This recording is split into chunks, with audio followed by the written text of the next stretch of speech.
fact. So does that make you anti-intellectual because you're spewing feelings instead of actual No, facts? but it's not even. I'm going to respond to this. It's not even a feeling, though. It's literally 5 minutes left in the conversation. Okay, but I want to respond to what he said. You guys haven't let anybody else weigh in I'll here. weigh in, but I'm going to respond to this. He said that's a... Now, I'm no fan of Charlamagne, but Charlamagne did something the other day that I 1,000% agree with. Now, last week, we saw Angela Rye and Tiffany Cross in their podcast, the Native Land podcast, completely disrespect Joe Budden's podcast and show like their elitism. They're wanting to be part of Jack and Jill or the Boule. We saw it. We heard the way that they was talking, and they was talking down on Joe Budden's podcast as if they're not worthy, right? Because Mark Lamont Hill is over there, right? Now, when Joe Budden responded back, he responded back very savagely, and really checked them. But he called them something like Charlamites or something like that. So now Charlamagne's name was thrust into this argument. So he came out to really speak on this situation, and he spoke to Angela Rye and Tiffany Cross, and he was really checking them, right? He wasn't riding with them because he said that the way you guys was talking, it was sort of elitist. It was like you were better than. And, they were saying all kinds, they was trying to, Tiffany Cross was trying to defend her words and defend herself. But we all heard what you said. We all heard how it sounded when it came out of your mouth, everything. And again, you was talking like, we're over here and we don't associate with those people. That's exactly what she was doing, right? But let's revisit why Charlamagne had to come on to their podcast and check them in the first place. Check this out. We say on this show, welcome home, and we mean that. Of course, Mark is welcome anytime. I don't know about the rest of them. So I just want Mark to know I'm praying for you, brother. You know that. And I want better for him. I think that he deserves to hold space with people who are at least more compassionate and more eager to learn from his perspective. I'm not saying it's something wrong with engaging the flips of the world. I would never say, Andrew, Bakari, Angela, y'all should not engage the flips. I'm saying I, Tiffany, have no desire to engage the flips of the world. I don't choose to be in a conversation, but that's just not my ministry. I wouldn't be good at it. And I just have no desire. And yes, I do not respect everybody's opinion on everything. And yes, we respect each other's opinion here on most things, but there are some things. I mean, Bakari, if you came to me and was like, your period coming, you got a cramp, this is what you need to do.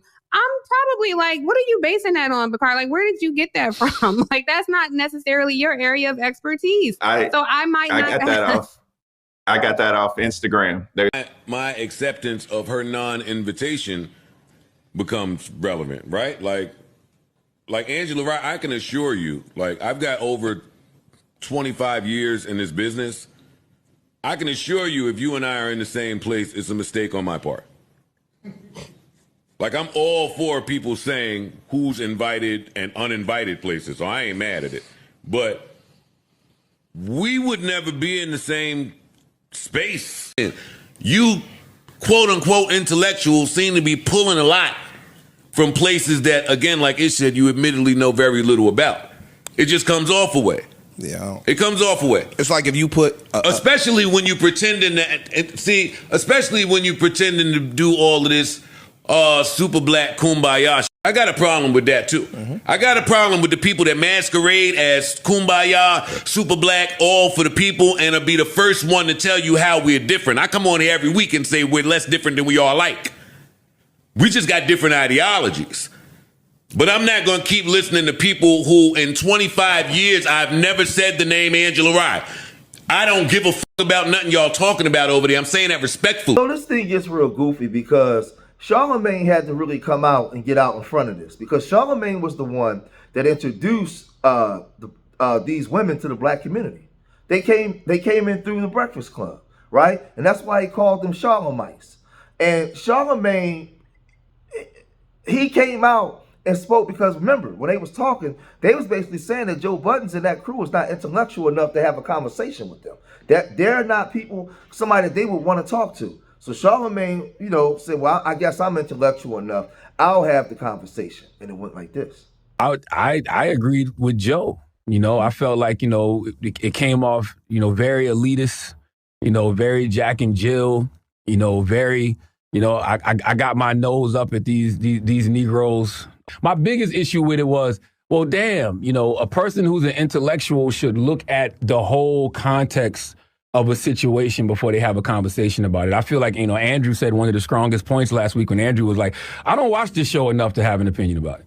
You know, and then he said, but I trust Mark, you know, being Mark to be in spaces where, you know, he knows he needs to be in. And as I'm listening to the convo, I told Angela that even when she told me that y'all wanted to talk about it, it came up as a topic of discussion. I said, well, make sure you watch the whole thing in context before you just watch a clip of it and then, you know, speak on it for the next 20 or 30 minutes. Because to me, that's what an intellectual should do, right? Like, that's what an intelligent person should do. An intelligent person should get the whole context of something before they comment on it, instead of watching like 2 or 3 minutes of something and then actually taking the clip out of context. Because if you watch the clip in context, Mark was actually wrong. You know, if there's a right or wrong in the situation, Mark was actually the one who was wrong in that situation, so much so that he even came back and apologized, you know, the next week. And the conversation just kind of made me feel a way like, damn, like that's how we look at each other. So let me say this, right? So now when we analyze this, Joe Buddens is the #1 show in this space, right, amongst this demographic of blacks that they claim that they're trying to reach. Tiffany Cross says she wants to go into the prisons and talk, and she wants to do this. Well, those same people that you want to reach that's in the grassroots, they watch the Joe Buddens podcast. Mark Lamont Hill understood this, right? When Mark Lamont Hill got let go from CNN and the Black News Network went defunct, he came back home to his roots. He from here. Right, he said a lot of questionable things I vehemently disagree with. I stepped to Mark Lamont Hill in the park. Right, we had a conversation, right? Vehemently disagree. I don't like what he said about Francis Cress Welsing, but I like the fact that he's on the show and lets me know that he still can come back home and don't see himself as an elitist like Tiffany Cross and Angela Rye do, right? Because like I said, they talking down to the audience that they claim that they're trying to reach. Now, Tiffany Cross, she strikes me as, let me say, because this ain't for all black women, as one of them, the stereotype of the angry, big mouth, single black woman that nobody wants to be with, that's just unruly, right? She strikes me as that person. You can't tell her nothing. She knows every damn thing. And whatever she says what she wants, right? She strikes me as one of those people. Because we all heard what she said, right? So now when Charlamagne is saying if you call yourself an intellectual, you should do your due diligence to do your homework, because Mark was wrong in this situation to the point where he had to come back and apologize. Well, her response is this. Personal background aside, I want to say that as a journalist, before I bring up anything on this show, I want our viewers to know I have indeed done my due diligence. So I didn't just watch the clip. How I prepared for that segment, I didn't pay for Patreon, but I did read the transcript of what happened. I even understood the word in question that was tricky, was allude. I understood that the conversation was about payment discrepancy. I spoke to Mark before I did this segment. I looked at literacy rates before I did this segment. I watched a few clips, or not clips, but segments, different segments from Joe Budden's podcast before I did this segment. And I will say, I stand by what I said. My perspectives and opinions don't sway in the winds of public opinion. Sometimes the cheese will stand alone.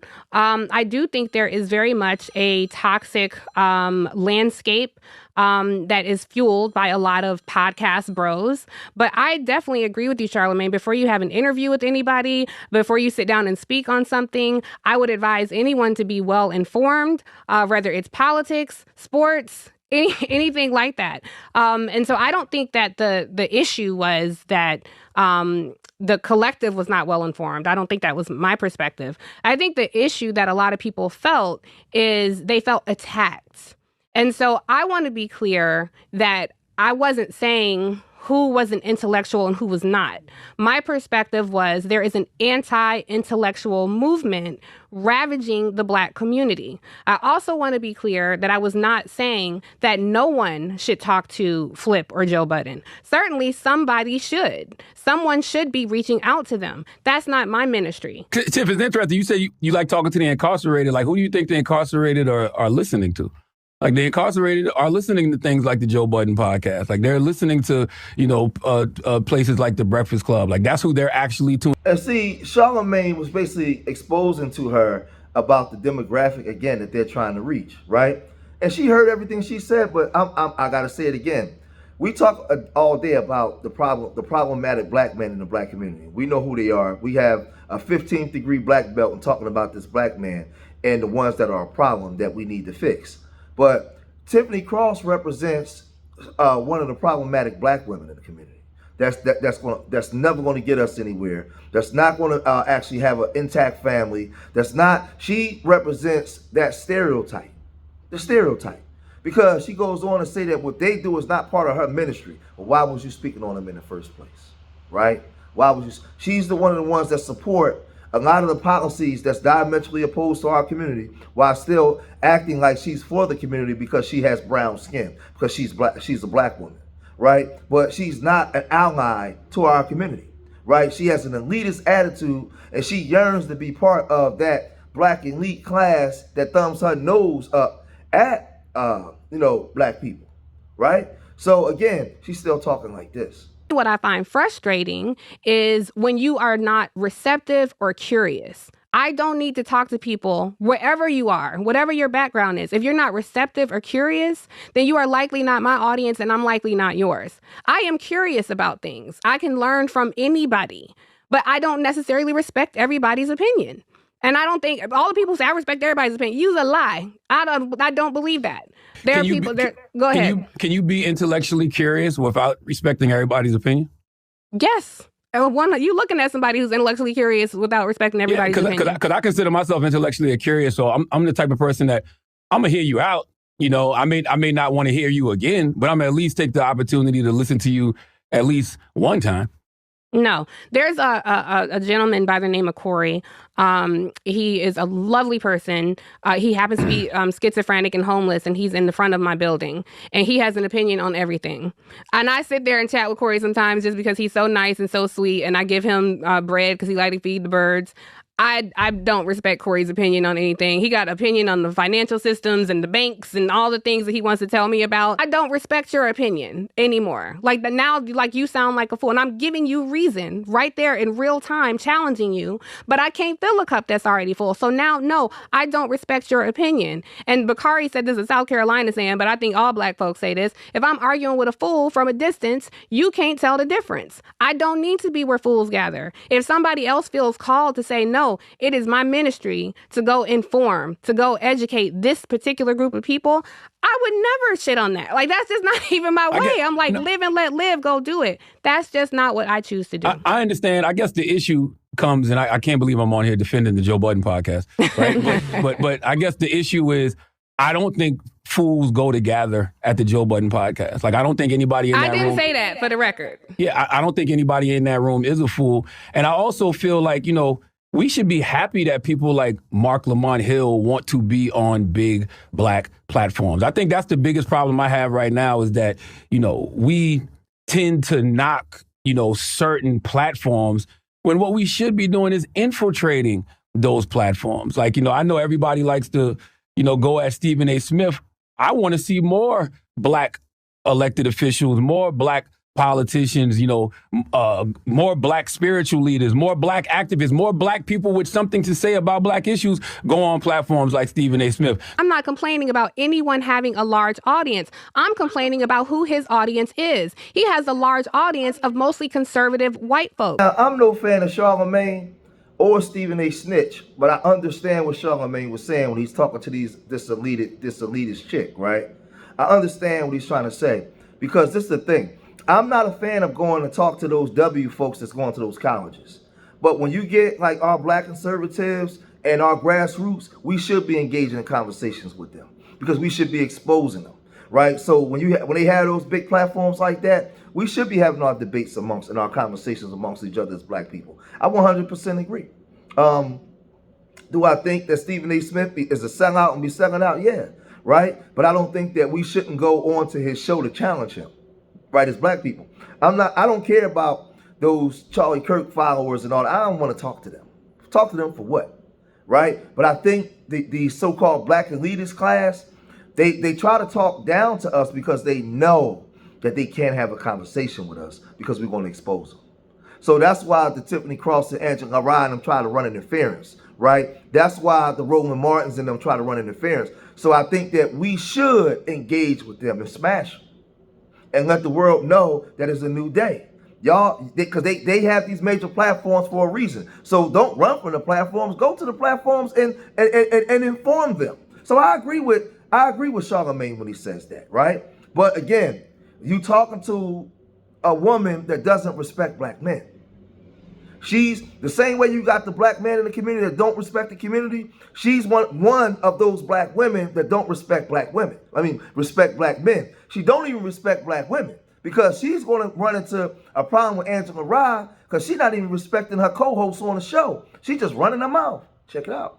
Treating him. This is Do you no have diss to data to back Stephen. that up, Tiffany? Do you have statistics that say Stephen A. Smith's audience is majority conservative I white do. folks? Nielsen ratings, or his ESPN show, Nielsen ratings qualifies that. Well, no, that's ESPN. I'm talking about his podcast because most of the time when he's spewing political takes. I don't know his podcast. I just know he built his audience on a majority of white people. So I don't, and I would love to dig into, and I'm happy to come on here next week because I would love to somebody to prove to me that his audience is a majority of black people. See, that's a feeling, but that's a fact. So does that make you anti-intellectual because you're spewing feelings instead of actual No, facts? but it's not even. But it's not even. I'm going to respond to this. It's not even a feeling, though. There's literally 5 minutes left in the Okay, conversation. but I want to respond to what he said. You guys haven't let anybody else weigh in I'll weigh here. in, but I'm going to respond to this. He said that's a feeling or an opinion. Not necessarily. It's somewhat informed because if you look at who his audience, how he built his audience, the suggestion that a majority of his audience would be comprised of black people is not a well-informed one. It's logic to say most of his audience are white people. Are you suggesting that most of his audience are black people? I don't know what most of his audience is, but I know I started, reading Stephen A.'s columns when he was writing for the Philadelphia Inquirer when he was covering Allen Iverson way back in the day. And then I followed him to Cold Pizza and First Take and everything else. I think that this new, political Stephen A. with a conservative audience is relatively new. So I would, before these white people were talking about him, it was majority black people in the barbershop that was talking about Stephen A. But I'm just talking about the audience in general. Like, you said Mark Lamont Hill shouldn't be on Joe Budden's show. Why? You said Did I say he shouldn't be? You actually said he should be on CNN. Yes. So that's the difference between saying he should not be on Joe Budden. Yeah, I'm glad that Charlamagne did this because this exposes something that, even though I disagree with a lot of the red pill stuff, this exposes some of the truth of what things the red pill was saying about certain black women, right? She was even disrespectful to other black women because she had the need to be heard.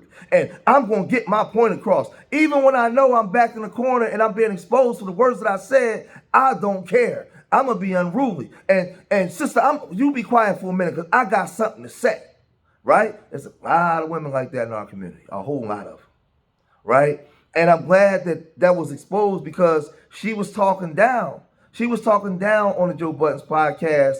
And, saying, she said that Mark Lamont Hill don't belong there. He should be on CNN. He should be over there with those W folks. He should be over there with the corporations. She's just showing you how she feel about black people, black men in the black community. She's showing you. And she didn't even show respect to her female co-host who called her out on the air. She didn't even stand down and say, you know what, man, my bad. I'm hogging the time. I'm going to stand down. My bad, sister. No. And so when I be telling y'all there's no sisterhood, the same way there's no brotherhood, in the house of dysfunction, the black woman is just as dysfunctional as the black man. I don't do the gender bashing. I tell the truth.